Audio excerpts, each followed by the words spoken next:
WOON, Woonsocket.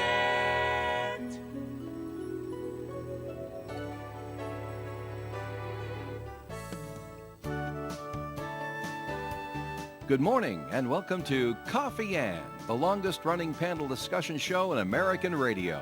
To make a comment or ask a question of the panel, call 401-766-1240 or email coffee@woonsocketradio.com. And now, let's join the Coffee Ann panel. And a good morning to you. It is Coffee Ann time on ON Radio this Thursday morning. It is June the 19th. My name's Joe Callahan. We'll say good morning to Bob Lauder, who's here. Hi, Bob. Good morning. Good to be with you. Good morning to you. Sue Tessier McKenzie has taken the day off today, maybe because it's a holiday. So, filling in admirably in his Boston Red Sox shirt, State Rep Bob Phillips. Hey. Hi, Bob. Good morning, Haven't Joe. had you here in a dog's age. Wow. Yeah, I know. Well, I know you're busy during been the really during the busy, morning. but I'm glad that you and I both have Red Sox shirts Yeah, on, and we have already nice. admonished Mr. Larder Yeah. about not having a Red Sox shirt But on. is that a Boston shirt on, your T-shirt? Not even that, man. No, it's That's not. Cape No, Cod. it's not. But Well, it's do have- Massachusetts. I so do there have you a go. Red Sox question for you. Oh, goody. What do you mean, oh goody? Shoot. Okay. Red Sox just traded away a player. That's right. Okay. They Rafael got Devers. 4 in return. That's right. And all the news media that I've read says this was a disastrous move by the Red Sox. That's right. Why do you think they did it? What's in this for them? He was the cancer in the clubhouse. Oh, He was a distraction. He was not good. And it happens on sports teams. So you cut the cancer loose. okay. Go somewhere else. That and was a personality issue as opposed to a performance issue. That's right. Oh, Yeah. all right. And because he's a top star, Yeah. his influence goes over everybody. Oh, So it's just Okay. things are just not happy, and you want a cohesive unit. That's how you win. okay. So that's why he's gone. All right, because Now- the parts that I read in the newspaper seemed to think that it was not Now- a good move. The 4 players Boston got back, they're not in Boston. One is. Okay, One other pitcher went to Worcester. right. The 2 others are in low minor leagues. They were in single A and rookie league. So they're still down there, only with the Boston organization. Maybe they'll turn into something. You don't know. But you won't hear from them for a couple of years. And by then you'll have forgotten that we traded for them. Okay. So that's how it works in Boston the must baseball have been world. really, really interested then in releasing this player to somebody else. Yes. Yeah. He's Now the bad guy in and the they also locker room. jettisoned a lot of salary. And they cut loose a lot of money. oh, all right. San Francisco picked up his entire contract, which is good for Boston. Okay. Thank All you right. for telling me the facts behind the story. Now, why is the pitcher's mound 60 feet 6 inches from home plate? Do you know the answer to this, Bob? Absolutely no idea. I've heard this before many years, and I don't remember. It's a mistake. Right. When they started building baseball fields Uh-huh. and they wanted the pitcher's rubber to home plate, when they were looking at the designs, it really was 60 feet 0 inches. But the 0 looked too much like a 6.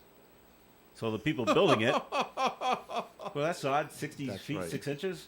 That's strange. Well, They- if that's they what they want, measured that's what wrong. they want. They So, measured okay. wrong, yeah. And every And so they just kept it. this is not just at Fenway. This is Oh, no, everywhere. Oh, Yeah. it's uniform across everywhere, yeah. Okay. You go to Barry Field before Yeah. they dig it up. There's a baseball field there. Right. That's major league size. The rubber to the home plate, 60 feet 6 inches. Hot dog. That's just the way it Okay. is. Bob, your job is to go out and measure it before they dig it up. Good. Good. I plan to do that. Yeah, I'm sure you do. Although I remember when I was a kid growing Yeah. up and living on Collins Street, which is a little street off Providence Street, in the afternoons in the autumn, you could hear the crowds from Barry Field cheering for the football games. Well, Yeah, there you go. It was great. Didn't entice you to go over and take a look? Not really. No, I guess not. All right. Well, I know you two didn't follow it, but the big news story is Karen Reed found not guilty. Came down about a little after 3 o'clock yesterday afternoon. She was found guilty of one thing. Do you know what it is? Yeah, DUI. OUI in Massachusetts. OUI, yeah. And you know what she got for I heard 1 year probation. 1 year probation. She's Yeah. going to take like a drunk driving Right. course or And something does like she that. have to do community service too? I don't think so. I didn't read then it. that I didn't read about that. Yeah, people have been letting me know. Everybody was following this case, and I'm like, I really don't care. But it was- you know, well- I've got other things to worry about. I'm not interested in this one. I didn't follow it either. No. Okay. Well, were you surprised she was found guilty when you heard Not- when you did hear well, the news? Not after the jury came back 2 days before and said that they were feeling that she was not guilty on the major counts, and Yeah. then they were deadlocked on the third. Uh-huh. I expected she would not be found guilty. No, right. Oh, okay. I was leaning towards what John Ward said yesterday. It looks like it might be another hung jury. I go, if this thing strings out longer and longer, that might be true. Maybe there's a lone juror or two that are just hanging tough. But I guess that wasn't the case either. So there you go. Now Bob Phillips asked me, what do they do now? And I did hear yesterday. Well, the state is gonna try to go after somebody else now. Now they got to start at square one. Yeah, but who do they bring in if they're now contemplating that maybe the police department, the state police, or whatever are involved in it? Since I didn't follow it, I don't know all the ins and outs. But if they have that, are they going to get an outside investigator to come in to investigate the police departments, or what are they going to do? Maybe they should, I don't know. because I've talked to many police officer, and they all agree it was the worst investigation they've ever seen another police department do. So yeah, I think the police department needs to be So the investigated. AG should come in and say, what's going on in this police department for their investigation. Now whether it goes that way, I don't know. I don't know. So I just know that I was just on jury duty myself a few weeks ago, and we Okay. were put on a murder case out of Providence. And in my opinion, and every other juror's opinion there, it was 13-0, including the alternate, that acquitted the person of murder. And they thought that the prosecution team didn't do what they should have done yeah. to get to get the conviction. I don't know if I told you, Bob, a lot. I don't know if he told you this story. This goes back to a year ago, May. This past May, but go back another year. I'm on vacation with my family. We're at Disney World. And I must have been wearing a Boston Red Sox shirt at that time as I'm standing in line ready to ride Avatar, okay? And if you've been to Disney World, you know how the line just snakes back and forth, and back and forth, and back and forth, and then down these tunnels. And, okay. I think I was in line for like 30 minutes. Anyway, I passed another couple, and he was wearing a Franconia Notch, New Hampshire t-shirt. And he points at me, he goes, what do you think of the Karen Reed case?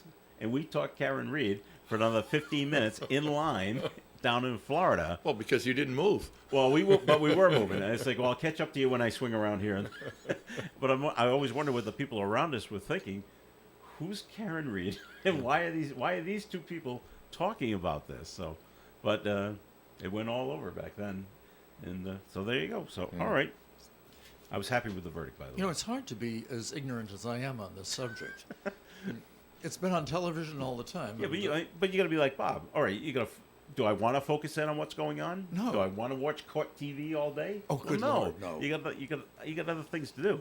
So it was just a passing interest. But I do think one of the things that happened, they brought a medical examiner to testify, and she kept from Rhode Island, by the way, and she kept saying his injuries are not consistent with being hit by a car. She said it over and over and over and over. I said, that's going to sway the jury right there. Because she kept saying it. His death is not consistent. His injuries are not consistent with being hit by a car. okay. All right. Pretty big. All right. Moving on. What good stuff's happening down at the State House? I don't know about good, but yeah. So yeah, you were down. They passed the budget. No, that's not what I wanted to bring up. Governor's going to sign the budget. No, I got that wrong. Yeah. All right, you start, Bob. The House passed the budget That's Tuesday okay. night, Okay. and it's going to the Senate. Senate's going to take it up tomorrow night. After that happens, and they pass the budget, then it will be sent to the governor for his signing, unless it's changed, and then it'll have to come back to the you? House, and then we'll have to debate it again to see what they did as changes, if they do. And most of the time they don't. Usually it's already hashed out between the Senate and the House. This is what the final product seems to be look like after all the testimony in the House Finance. And then we'll go from there. So you really don't see, you don't expect it to come back to the House, do you? I don't expect it to come back to the House. All right. Does the budget have any reflection on what currently is happening in Washington, where they're going to be cutting down significantly on Medicaid It does. and on help for hospitals? It does. We put in money to help the primary care, the hospitals, a bunch of You want to hear how medical. much, Bob? Louder? $6.7 million in grants to support Rhode Island's primary care practices. Okay. Is that an increase over last year, 6.7? That's correct. Okay. And then I think it's 6.7 over what they normally have. All right. Reading everything, our budget book was like this thick. Yikes. Okay, so, you have to take time. Years ago, I'd fall asleep in bed trying to read the budget, and Nancy would remove the budget book from my hands, and I'd get it up the next morning, start reading again, and that I hope she because saved your place. You didn't have to start over. I pretty much knew where I was. All right, but all right. The fact you read the whole thing is amazing, because I have the feeling that people down in Washington Well, I very don't seldom read. everything. There's a lot of data, numbers, and Yeah. that you don't read every line. It says the total administration, Department of Administration's budget is this, and then they break down every line item, Okay. office supplies and everything Right. else. You don't look at that stuff, or I don't at least. I don't know if anybody does. And then they do that for every department in that. So that you look at the overview, what the total budget is, and then what sometimes you peruse salaries, etc., some of the major parts. But then you look at what the changes are from the previous year and that, and you look at what the governor has suggested, what is the testimony being done in the finance finance committee, and then you come up with, they have the original, then they have the first version, the second version, the third version, what's coming out of the committee at the final version, because we're all on different committees too. I'm not on finance. There is a dozen or 15 different committees, and I'm on 5, and there's no way I can follow finance all the time. So I rely on my colleagues, some of the ones that are in the finance committee. What's going on? That What's makes happening? sense. Yes. So, All right. You did have a bill that was passed, Bob. I believe we had the story a couple of days ago, and this is about trucking. Yes. The school. If you have a trucking school, you have to. They now have to teach new truck drivers how to notice human trafficking. that's correct. Okay. And the reason for that bill, well, first of all, the American Trucking Association and Rhode Island Trucking Association, RITA, all want it. Okay. Because these are the eyes and ears on the road. They're on the road all the time. They're the ones that are observing what's going on in truck stops, parking lots, gas stations, rest areas, and they see things like that going on. So they're going to be trained into how to detect human trafficking, to prevent it. Nobody wants human trafficking. Right. So it makes just common sense. Let's train them correctly so that, when they observe it and if the person gets arrested and they have to get to the trucker itself to testify, to make sure they understand how they observed it and that. So Is there a published curriculum that the schools need to teach? there's a lot of states that already have this, so we could probably graft off of some of the other states' curriculum, or we can create our own curriculum. But I'll write a note and contact Chris Maxwell, who is the head of the Rhode Island Trucking Association, and see if we can. I'm thinking New England Tractor Trailer School down here in Lincoln. Okay, now we got to teach this, but we don't have anything to teach. It's under the operations of the post-secondary education. Okay. I had originally put it in the first year. Last year, I put it in under DMV, and DMV called me up and we sat down and we talked. They said, this actually isn't our purview. Educational stuff like this would go under post-secondary. So we changed the bill to reflect that change from DMV to the post-secondary. And there was no opposition. Post-secondary didn't know about it at first, they said. It's been out there for 2 years, so they should have known. But, the curriculum can be whatever we want it to be, but should be some certain guidelines anyways. Okay, we're going to take a break here at the Coffee and program. Comments and questions can be called in at 766-1240. You're tuned to ON, AM, and FM. Krakow Deli Bakery Smokehouse offers authentic homemade Polish food to make your next meal special. Try our many varieties of hot and fresh pierogies with onions and what they call dirty sour cream. Or pick up golubki, kielbasa, babkas, or some fresh rye bread. We also offer a large selection of specialty and imported foods. Open Tuesdays, Thursdays, and Fridays, 9 in the morning till 6 p.m., Wednesdays, 9 a.m. to 5 p.m., Saturdays from 8 to 5 p.m. It's Krakow Deli Bakery Smokehouse. Follow us on Facebook and learn about our weekly specials. Located at 855 Social Street, Woonsocket, Krakow Deli Bakery Smokehouse has all the authentic Polish foods you love. If you need to hire, you know it takes time. Well, what if you could meet with qualified candidates the very next day? Now you can with Zip Intro from ZipRecruiter. You simply pick a time and it does all the work of finding and scheduling qualified candidates for you. Then you choose who you want to talk to and meet with great people on back-to-back video calls as soon as the next day. Try Zip Intro for free at ziprecruiter.com/free. Zip Intro. Post jobs today. Talk to qualified candidates tomorrow. How was your drive to school? Let me tell you, I had to get my iced coffee first. I just can't seem to put it down. My favorite rapper just announced a tour. My phone was buzzing like crazy. I'm so excited. I had to text all my friends right then to talk about it. Then, someone started calling me and... Let's try that again. I turned my phone off right away. I never drive distracted. Visit StopTextStopWrecks.org. A message brought to you by the National Highway Traffic Safety Administration, Project Yellow Light, and the Ad Council. The Coffee and panel is enjoying coffee from Down East Coffee Roasters. All their coffee is roasted right here in Rhode Island. Down East Coffee Roasters is available at all Little General stores. This segment of the Coffee and program is sponsored by the Blackstone Valley Call and Times.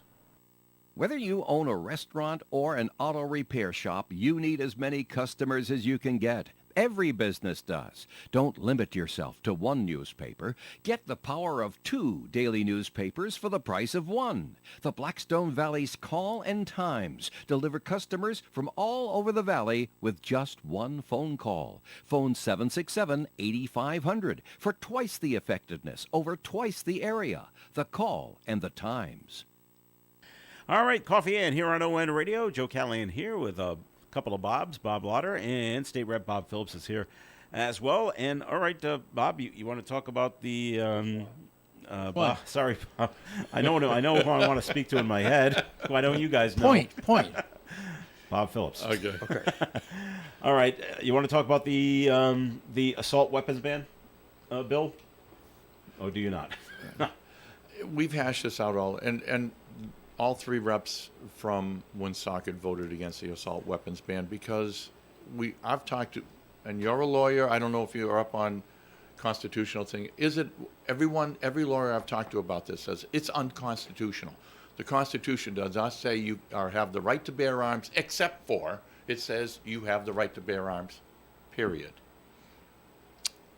It says the right it says that the states have the right to have militia, I believe.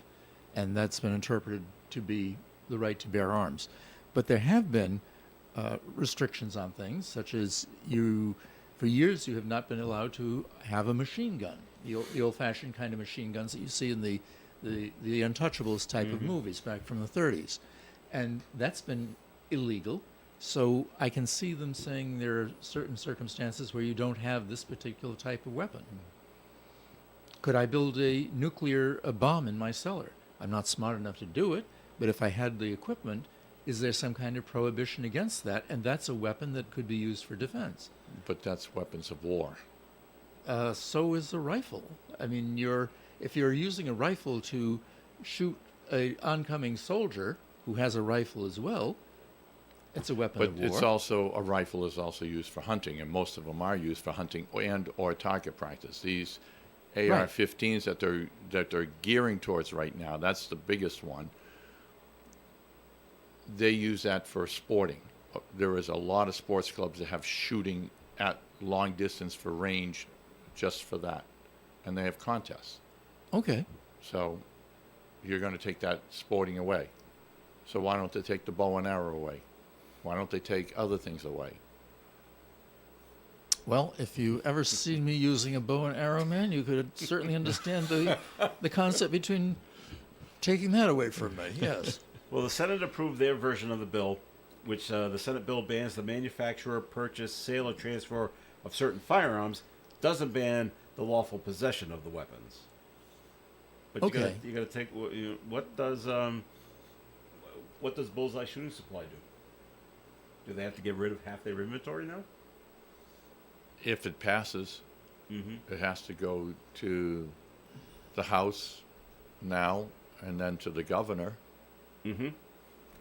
It goes to the full Senate next. And Right. it's Well, gonna- all right. So it just came out of committee. Committee. They didn't come out. Yes, the Judiciary Committee. Right. And you know there's going to be a judicial. If it does pass, it's going to be challenged in the courts anyway. Right and then away, the right, issues that Bob has brought up as to whether or not it is constitutional, those are going to be hashed out in front of the judges. Yeah. And that'll take years Yes. because right. you've got the extended mag ban that they did years ago, and it's still waiting to be heard in the Supreme Court. The Senate is supposed to take it up on the revised measure on Friday. And how did the House vote on this? Or have you voted on it yet? No. You haven't. If So, it's okay. it's going to come Then out as first. their version, it's going to have to come over to the House, and we're going to have to debate it. Going to go Okay. into committee. So, are we going to have enough time?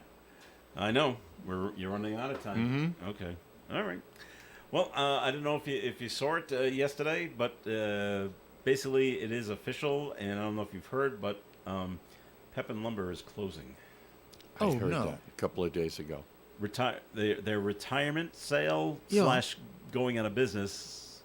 It's not due to lack of business. Right. It's due to Wanting they to want to be retire. if you look at it, it's run by the 5 siblings. Right. Okay. Well, I think the youngest is Jean. Because and she's in her late 50s. The others are all past retirement age. I'm sorry to lose them. So- They're a good business. Very good business. And- Very good, yes. friendly family and everything too. And they looked around to see if anyone wanted to take it over, family wise, and there just wasn't any interest there. Oh, wow. And so they're going. Well. So the sale is on right now. So get down to Pepin Lumber before they're closed for good, and pick up some decent deals. And it's gonna be sad to see them go. Yes. 78 years Right. in Started business. by the parents. Yeah. And it grew and grew and to that Very Stacey successful Arnold. business. Yes, Yeah. very And very- successful. Yeah. Very well liked, very well respected business too. And they did a lot. They did work with the city and with the school department and things like that. So it's too bad, but they wanna move on and They want to retire. they want to retire and enjoy life. Good. That kind of thing. Good. So well, best of luck to them. So I personally can't understand retirement, but, that means staying home with your wife, Bob. Bob Lauder. yes. Staying home with the wife is great. It's just the fact that there seems sometimes to be those lists that show up. Well, tell her And, tell her she's feel free to do them. I mean, what's the problem? oh, man. And then hence comes not staying home with the wife. I knew a guy who would bit of a jokester. He'd be driving the car, and his wife would be with him, and he would see something on the side of the road, and he'd basically do a U-turn, and she's like, "What are you doing?" She goes, "I want you to see something." And they went by this house again, and there was the woman mowing the lawn. See, you can push the lawnmower too. Oh. This is a guy who wants to live in the garage, huh? Wait a minute now. My wife yells at me because she likes to mow the lawn. So it's does her my quiet wife. time. She likes to do it because it's quiet. If she can just go out there, go back and forth. I did it one day and she yelled at me. That's my job. Exactly. Now, do you have to start the mower? No, I have to do that. no. She starts to mow. Come out, start it up for me, and then my wife will mow the grass. You guys are living in another dimension. Real life doesn't work this way. That's real life for me and Bob. I was going to say, I don't have any other life but this one. So there you go. Wow. All right. We had this story yesterday, and we got more information on it now. And it's out of Cumberland, where the band director has resigned. And they wouldn't say why. The school committee had a meeting last night. Something happened. The band went on an overnight trip on Memorial Day and down to New York City. And they said there was an incident. Okay. And the band director has now resigned. That's all they would say, but they'll say, we'll say more after the school committee meeting gets together. Well, they got together, and they had a meeting last night, and I'm reading this off Channel 12's website. Cumberland school officials revealed that the band director resigned after an internal investigation found he was inside the hotel room of a female high school student for, quote, an extended period of time. Not good. No. Now, they do go on. The school committee chairperson, Amy Vogel, said there was no evidence uncovered of any, quote, improper physical contact, but that band director, Michael Ferrocci, was inside the girls' hotel room late in the evening during the trip. Okay. Let's see what else we got. Vogel goes on to say, although Mr. Ferrocci's presence in the room appeared consensual, there was no evidence uncovered of improper physical contact on this trip. His decision to go into the hotel room of female students late in the evening reflected conduct that the superintendent found unacceptable. Everything could have been on the up and up, but you just, as a adult male, you just can't be in the hotel room of underage teenage girls. Unfortunately, that's correct. I mean, I'm trying to look at it in a better light and saying maybe the student was upset and he was trying to console that student. I don't know. But that was what my mind first went to after you said there was no physical contact or whatever. I'm just trying to see what his mindset might have been going into the room. And I don't know. First thing that came to my mind is, somehow that student was upset and he was trying to work with that student to try and find out why. Okay, let's go down to the hotel lobby and discuss it down there. Depends on where hotel it was. I don't know what they were in the New York situations were. New York City, so Yeah. I don't know what hotel they're at. So, any thoughts over there, Bob Lauder? I can't speculate on that one at all, just by virtue of what you've read off the internet. Yeah. No. Well, I'm reading it off Channel 12's website. Yes, it's the internet, but I'm not, making stuff Right. up here. No. I. But it was also, according to the school committee chairman of Cumberland, Vogel, said the investigation also revealed that Ferrocci enlisted students to assist him in household tasks at his home, which in of itself reflects a boundary violation. She did not elaborate on what tasks were required to the students.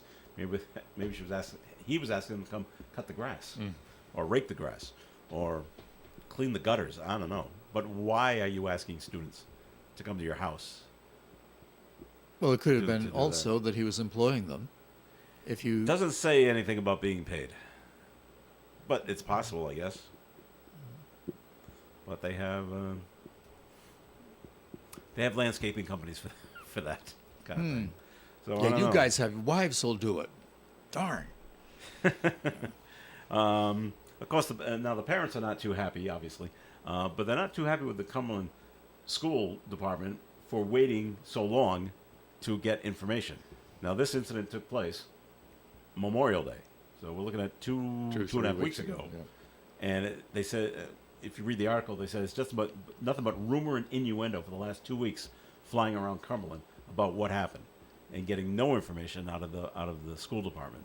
So they're not really happy with the school department. I would think the school department would want to take time to get statements from various individuals, evaluate whether or not the statements were credible. I don't think that 2.5 weeks between first hearing of a incident and then making a decision upon it is terribly long, and it's certainly not trying to hide any of the evidence.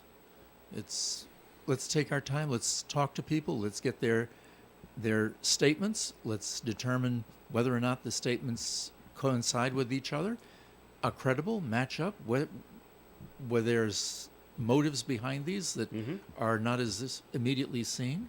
No. Well, according to the article on 12's website, a parent who spoke at the special meeting on Wednesday during the public comment period said his stepson was on the exact same band trip, okay?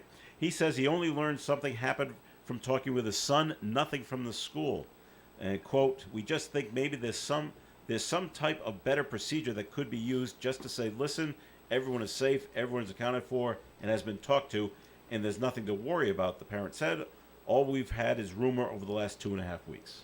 So they just want a little more communication, I guess, from the school. But I would think that it sounds like the school acted appropriately. I don't think it would be appropriate for the school to say immediately afterwards, we've heard X, Y, and Z, and we're making an investigation of it, because X, Y, and Z could be entirely false, and merely making that kind of a statement can cast a dispersion upon the person who's being the subject of the investigation. No, I don't think the school was wrong on that. doesn't he sound like a lawyer, Bob Phillips? I know, but I agree with them, because we hear all the time it's a personnel issue. We can't That's comment. right. So I can't see where the Cumberland School Committee and Town Council did anything wrong myself. Well, they didn't. They didn't do anything illegal, obviously. So. Right. No, but I don't think they should have commented until they have the facts. Okay. We're going to take a break here in the Coffee Inn program. More coming up, and this portion of Coffee Inn has been sponsored by the Blackstone Valley Call-in Times. Whether you own a restaurant or an auto repair shop, you need as many customers as you can get. Every business does. Don't limit yourself to one newspaper. Get the power of 2 daily newspapers for the price of 1. The Blackstone Valley's Call-in Times deliver customers from all over the valley with just one phone call. Phone 767-8500 for twice the effectiveness, over twice the area. The Call and the Times. Time for a look at the forecast, which is being brought to you by Unbound.org. The National Weather Service has issued a heat advisory for today. Gradually clearing skies. It'll be hot with a high of 92 degrees. Heat index values as high as 100 degrees with a light southwest wind. Tonight, mostly cloudy skies. Overnight low of 66. Friday's weather, sunshine and 82, but breezy from the west up to 30-mile-per-hour gusts. Saturday, mostly sunny with a high of 86. Sunday, a 30% chance of a shower in the morning, partly sunny the rest of the day with a high of 86.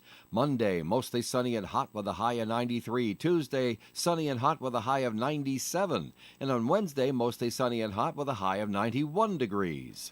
Outside the Navigate Credit Union broadcast studio on the corner of Park Ave and Kennedy Street with cloudy skies, we have 71 degrees. A girl in Kenya dreams of becoming a doctor. An elder in Guatemala dreams of being part of a community. Reach out and change the world, and it will change your own at unbound.org. Dean Bank knows the most common reason young people have their account closed is not understanding how overdrafts work. Basic financial literacy is no longer taught in school before they open their first account. If you or someone you know has a child 14 to 17 years old and are thinking about their first checking account, Dean Bank offers to sit with them and their parent to explain how an account works, how to avoid fees, and get started on the right track. Call this number, 508-803-7809, for complete details and to arrange a meeting. Dean Bank, member FDIC, member DIF.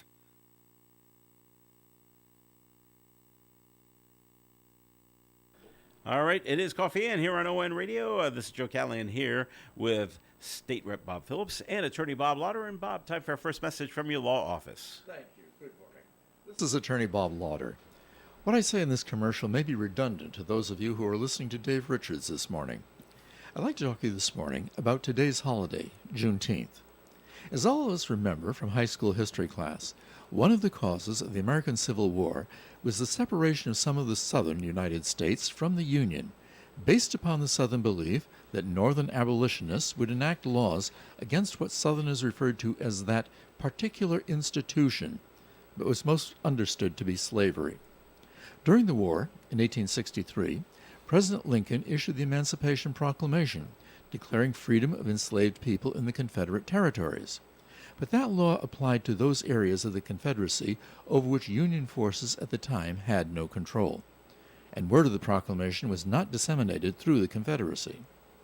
The formal surrender of the Confederate forces in Virginia took place in April of 1865, when General Robert E. Lee surrendered the Northern Army of Northern Virginia to General Grant at Appomattox Courthouse.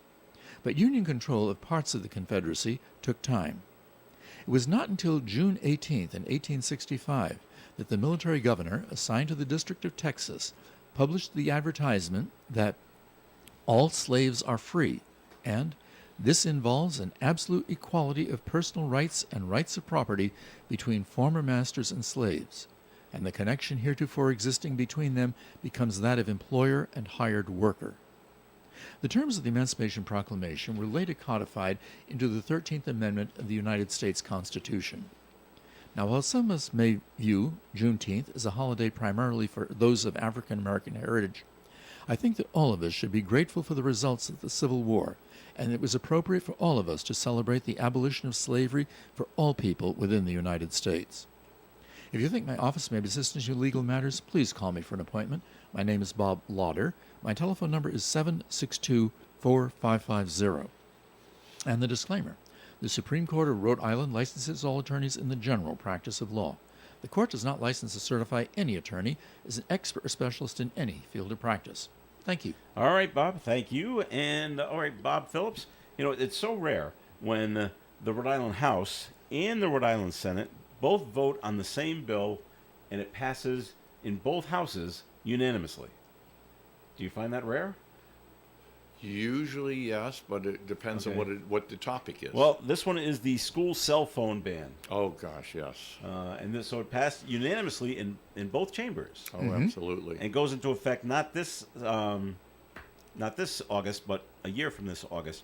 So no cell phones, no smartphones, no smart watches, no tablets in the classroom. Is it in the classroom or in the building? What's the actual bill say?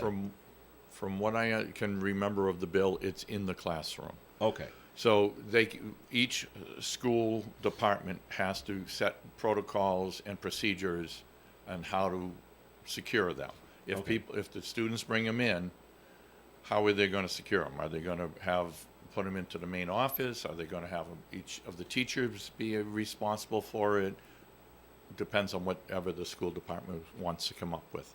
So it's up to each individual. It would be up to. So, I've researched this for about 3 years now, because I started hearing some school departments banning phones and watches, etc., in the classrooms, and they do it different ways.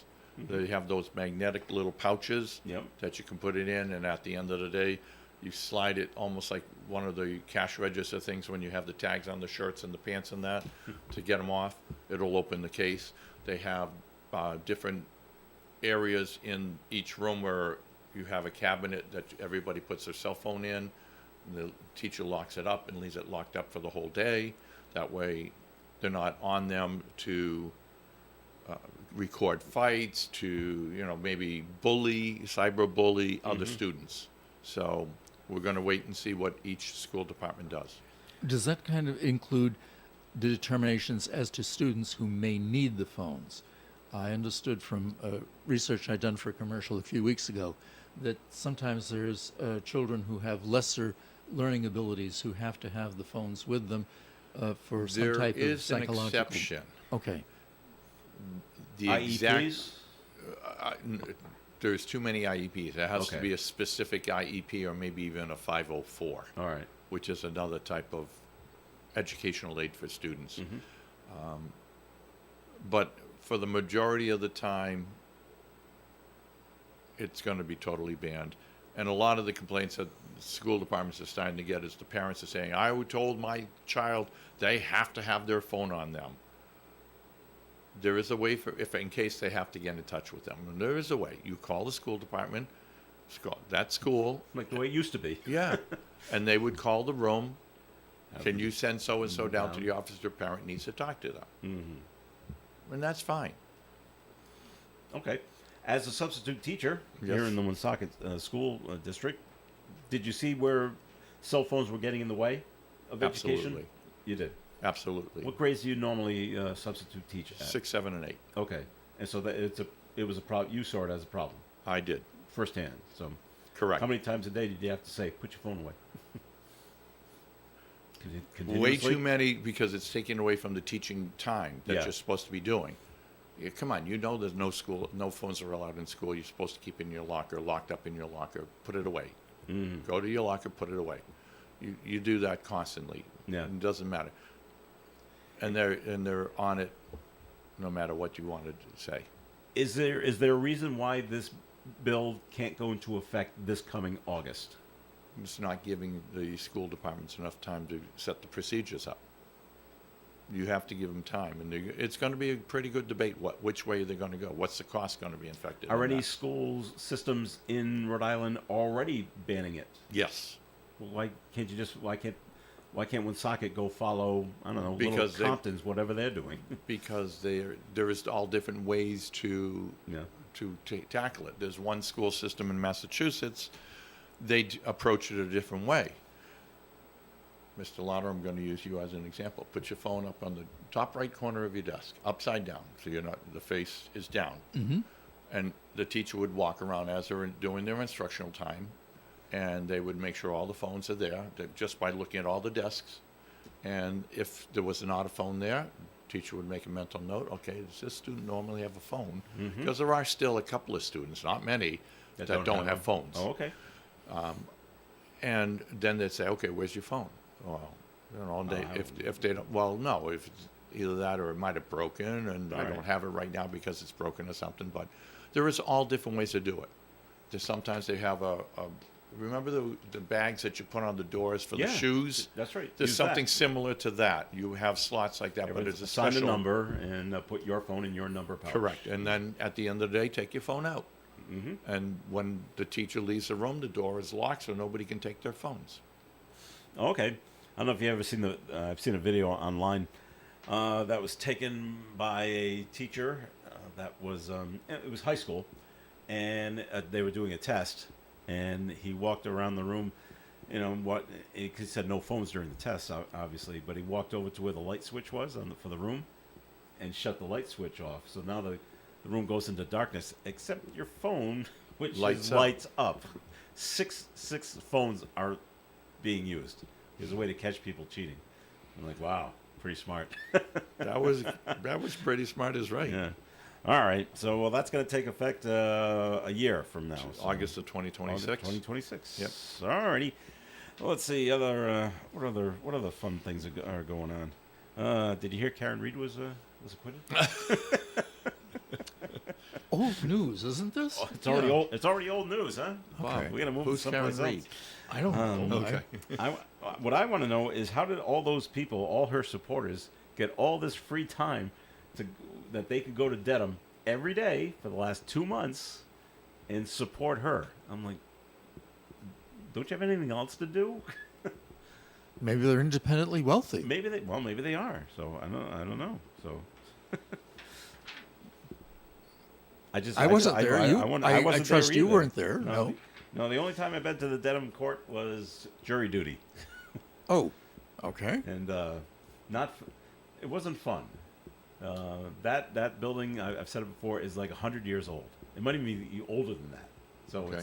And the juror room was down in the dungeon, it seemed, with like, we got nice 10-foot ceilings here in the room. That one had like a 6-foot ceiling. It's like, Oh, wow. we just got the worst accommodations here. I think, and I could be wrong, that was the courthouse in which the Sacco and Vanzetti trials took place back in the 1920s. Really? Well, that sounds right. Wow. It does sound right. I don't remember. There's no plaque up on the wall for that. And no, there wouldn't be. No. Well, maybe we should. That's the only time though where when I went for jury duty, and there was a lot of us, it's the way Massachusetts does it. So there may have been like 80 of us in the courtroom, and then the judge is going to talk, and he went on for a good 10 to 15 minutes about how he doesn't let anyone off of jury duty. Okay. Unless you get a really good, but you better have a really, really good reason, like that. But he went on and explaining it over and over and over and over again. And okay, he finally said, "All right, does anyone still think they should be let off jury duty?" 2 hands went up, and he went, "Fine." And he called the first woman forward to the bench. Now we couldn't hear what they were talking about. I just see the judge nodding a lot. And they said, "Go sit down." Wouldn't let her out. Another guy came up, exact same thing, nodded. Okay, nope, go sit down. And then when they pulled the 12 or the 14 to be on that juror, one of the ones that wanted to get out of jury duty got called. Was he angry? And then the judge tells us to go down to the pool to see if we get pulled again. Okay. And when we all went outside, there was a court officer out there said, "No, we actually have enough people. You people can all go." Great. And I thought about the guy who really wanted to go, and now he's stuck back in there on the jury. I said, "Oh, not a good day for him." All right, Bob Lauder. Time for a second message from your law office, please. Thank you. Good morning. This is Attorney Bob Lauder. I'd like to talk this morning about a recent case decided by the Rhode Island State Supreme Court. And that is the case of State versus Roman, which was decided last week. The case began when the defendant engaged with the Providence police officers in a shootout at the home of his girlfriend. He previously told the girlfriend he'd rather shoot at the police than go back to prison. After firing the shots, he fled the scene and was apprehended hiding at his mother's home. He was charged with a multiplicity of crimes, including assault with intent to murder, assault with a dangerous weapon, discharge of a firearm while in the commission of a crime of violence, and possession of a firearm by a person previously convicted of a crime of violence. At the arraignment, he pled not guilty.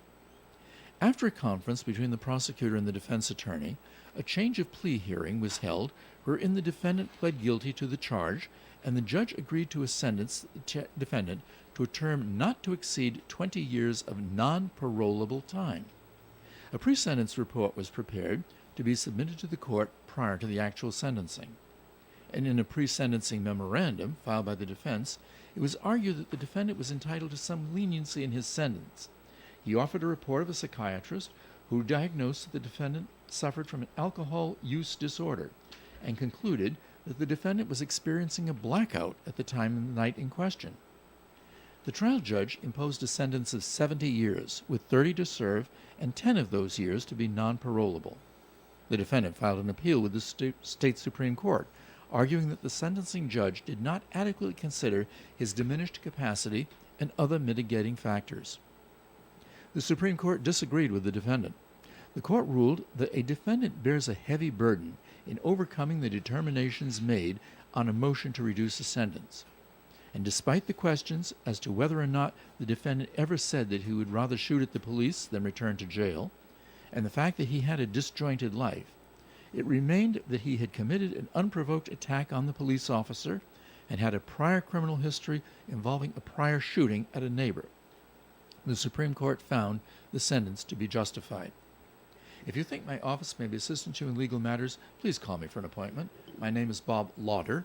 My telephone number is 762-4550. And the disclaimer: the Supreme Court of Rhode Island licenses all attorneys in the general practice of law. The court does not license or certify any attorney as an expert or specialist in any field of practice. Thank you. All right, Bob, I got a message in from our pal Steve Peluso. You're right. That is that's where Sacco and Vanzetti had their trial. Wow. Thank you, Steve. At the Dedham court. All right. More Coffee Hands coming up. Stay tuned. ON Worldwide. Attention Rhode Island landlords. Did you know that Rhode Island has a new registry for rental properties and units? Register today at rentalregistry.ri.gov. It's the law. If your property was built before 1978, you'll need to submit a lead certificate from a licensed lead inspector. Getting a lead certificate may take some time, so start today. Learn more at rentalregistry.ri.gov. Help keep Rhode Island families safe. rentalregistry.ri.gov. Sponsored by the Rhode Island Department of Health and the Rhode Island Broadcasters Association. Hi, Zoe Saldana. Welcome to T-Mobile. Here's your new iPhone 16 Pro on us. Thanks. And here's my old phone to trade in. You don't need a trade-in. When you switch to T-Mobile, we'll give you a new iPhone 16 Pro. Plus, we'll help you pay off your old phone up to $800, and you still get to keep it. There's always a trade-in. Not right now at T-Mobile. I feel like I have to give you something in return for karma. That's okay. I don't really have much in my purse. Oh, let's see. Hand sanitizer. It's lavender. I'm good. Seriously. Let me check this pocket. Oh, mints? Really, I'm fine. Oh, I have raisins. I'm a mom. Wait one sec. I've got cupcakes in the car. It's our best iPhone offer ever. Switch to T-Mobile. Get a new iPhone 16 Pro with Apple Intelligence on us. No trade-in needed. We'll even pay off your phone up to $800. With 24 monthly bill credits, new line $100 plus a month on experience beyond finance agreement $999.99 and qualifying forwarded. For well qualified plus tax and $10 connection charge. Pay off via virtual prepaid card of 15 days. Credits end and balance due if you pay off early or cancel. See T-Mobile.com. ON Worldwide. All right, Coffee and on ON Radio. Thanks for joining us. Joe Callahan here with Bob Lotter and State Rep Bob Phillips. And I know Bob Lotter knows the answer to this question. I'm going to ask him anyway. Great. A sports question. No. A Toledo, Ohio police officer who reportedly purchased marijuana while in uniform and on duty is being fired. Okay? Investigators say that Jeremy Burt bought up marijuana last year from a business that's not a licensed dispensary in Ohio. Now, Burt entered an Alford plea earlier this month to charges including attempted to commit an offense. He'll be sentenced next week. Alford, A-L-F-O-R-D. What is an Alford plea? An Alford plea, and it exists in Rhode Island as well, is a plea where you say, I am not admitting guilt, but I am admitting that the prosecution has enough evidence against me that it would tend to lead me to be found guilty by a trial judge or by a jury, and therefore I'm submitting myself to the court for sentencing on this particular crime, even though I'm not admitting to the guilt. So on your record, it won't say guilty. It's what will it say? Like if he let's say he gets, I don't know, 6 months or a year, right? And then he comes out, he's done, but then he commits another offense. Well, let's pull up his record. What will it say? You've been arrested for this, and I would imagine, and I don't know this because I haven't looked at police records to see what they actually say when a person is being charged with a second crime, but I would imagine it would refer to the fact that it was an Alford plea. Okay. It's not an admission of guilt, and it's not a guilty plea that is going to be resulting in a record that says you pled guilty. You were found guilty of something. So basically, if he went to go apply for another job, and you see it on job applications, have you ever been convicted of a felony? Okay, he can say no. He can say no. And there's a difference also between a deferred sentence and a suspended sentence. A deferred sentence is where the court says, okay, we're not going to pass sentence on you right now, but if you get in trouble in the future and come back, then we will sentence you for this first crime as well as for the second if you're found guilty. Wow. That's in a deferred sentence. In a suspended sentence, the court is saying, okay, you're found guilty. We're sentencing you to 2 years in jail, but we're suspending the sentence and putting you on probation. A deferred sentence is not a conviction. I believe a suspended sentence is a conviction. Okay. We get a note called in, 766-1240. Just back to Bob Lotter. We're getting all the lawyer questions. That's okay, Phillips. good. Okay. And it just says, ask Bob to comment, does he know whether the judge in the Karen Reed case is elected or appointed? I believe in Massachusetts, as in Rhode Island, the judges are appointed. I don't believe they have elections in Massachusetts I think so, for judges. Too. Of all the voting I've done in Massachusetts, I never remember seeing for a judgeship on the ballot. But in some states, they are elected. Does it go? But does it go by town, or is that a statewide? I would imagine. I don't know that. I think it's by counties in some of the southern Massachusetts, states. I believe it's by county because they just said Dedham County, Bristol County, etc. Right. Yeah. Okay. So you think more than likely they're appointed. All right. I believe in Massachusetts they're appointed. Yes. All right. This not a great story here. This is out of Glastonbury, Connecticut. A Connecticut woman who was reported missing last summer. She was just found dead in her own home, buried under hoarding debris. Wow. Mary Notarangelo was reported missing last July. Police tried to search the home at the time, but were thwarted by all the hoarding. So they just gave up, I guess. It was not until a bio-waste collection company was using an excavator in February that Notarangelo's body was located. Police say the conditions in the house were extremely deplorable, and the cleanup cost over $100,000. Wow. Wow. Sounds like the Collier brothers back in New York City, back about 1947, where same thing. Same thing. Two brothers. They had both been attorneys. I think they were patent attorneys, but they were getting well along in age, and were incredible hoarders. They had a townhouse in New York, filled the place completely full, had tunnels that would get them from one room to another because the junk was so high. One of them was disabled and couldn't leave. His brother, who was the substance giver, was killed when a tunnel collapsed on him, and the second brother starved to death. And wow. I believe the house had to be torn down, but it was famous at the time for hoarding. Mm-hmm.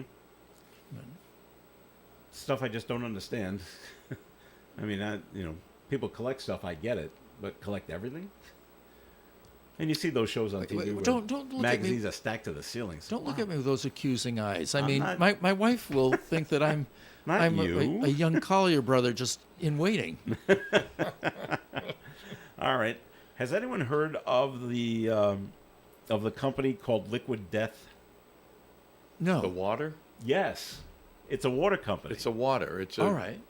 It's some sort of it's in a can, It's in a can. about 16 or 20 ounce can or something. Yeah. Okay. I've seen some people drinking it. The last time I took my daughter to a show at the Xfinity Center, we went up and got, because it just says water Right. up on the thing, and so we got water, and this guy brings over these 2 cans. Well, it's like $8 a bottle, Yeah. but he brings over these 2 cans. Now the can is designed. I mean, it says Liquid Death on it, and it looks like a skull of some sort. It looks like he was handing me 2 beers. Okay. And I said, no, we ordered water. He goes, it is. Yeah.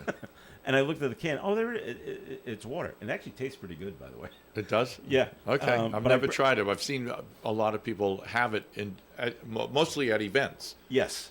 But I have seen it in supermarkets. If you go on basically the water aisle, Okay. it'll be there. But I bring it up because the canned water company Liquid Death is now selling iced tea with traces of Ozzy Osbourne's DNA. What? Don't you want to ingest that? I don't know. I don't even know how I don't know this is how legal. they do that, and that's really bizarre. The limited edition iced tea, called Infinite Ozzy, features 10 cans of Liquid Death that were each consumed by Osbourne before being sealed to preserve his DNA. Each $450 can of Infinite Ozzy is hand-signed by the rock legend and was quick to sell out this week on the Liquid Death website. The release of the new beverage comes as Black Sabbath prepares to reunite for a live concert on July 5th in Osbourne's hometown of Birmingham, England. It'll be his first live performance in years. Okay. So I don't get it. If he drank it, how are they getting it back? Are they resealing the cans? It doesn't say. Okay. But $450 a can is, kind of steep. For Yeah, but you Ozzy's go water. to concerts like this, you I'm spend not paying big bucks I'm for not things. paying $450 for a can of water. Yeah, but it's Ozzy Osbourne. iced That tea, doesn't- though. Oh, this is iced tea. So It's another reason why I don't drink iced tea. What's in it? So he takes a sip of it. I guess then they pour the rest out.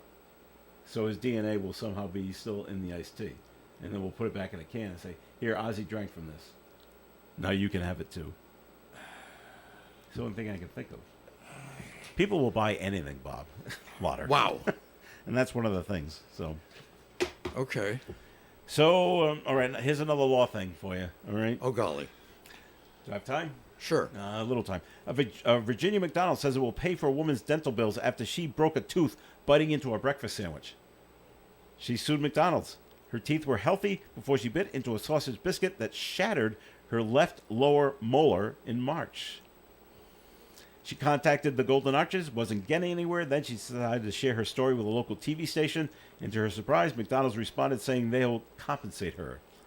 McDonald's has agreed to settle for $1,200, which will cover her $700 dental bill and some lost wages. That's unusual. That they settled? No, I mean that the product had that kind of a reaction. I would have thought maybe there was something in it, like a rock a or piece of or bone or something. Yeah, Piece of bone. something. Yeah, it doesn't say. Oh, okay. So. But they Wow. ponied up, and $1,200 to McDonald's is a burger. That's. $60. I think Oh. McDonald's is wise to do it. And just let it go away. She Yes, wants so because- little money. Here you go. Yes. Bye-bye. All right, that does it for the show for today. Thank you very much for listening in. Bob Lauder, thanks for coming in. Thank you for inviting me. Hope to be with you next week. All right. And Bob Phillips, thanks for coming in. Thank you for having me. Always enjoyable having you here. And It was an interesting day today with thought a lot so. of legal questions from Mr. Lauder. Yeah. Whoa. Worked out great. Yeah, Enjoy your summer off from school, by the way. While you're down there at the State House, though. Yeah, I have a conference to go to for the state too. So. Oh, lucky you. And it's in Providence, by the way, this time. All right, this is Joe Callahan. Have a great day. Stay tuned. Gary Smith of the crew with Do You Remember is coming up after the 9 o'clock news on ON Radio. Broadcasting live and local daily from the Navigant Credit Union broadcast studio at the corner of Park Avenue and Kennedy Street. This is WOON Woonsocket Radio.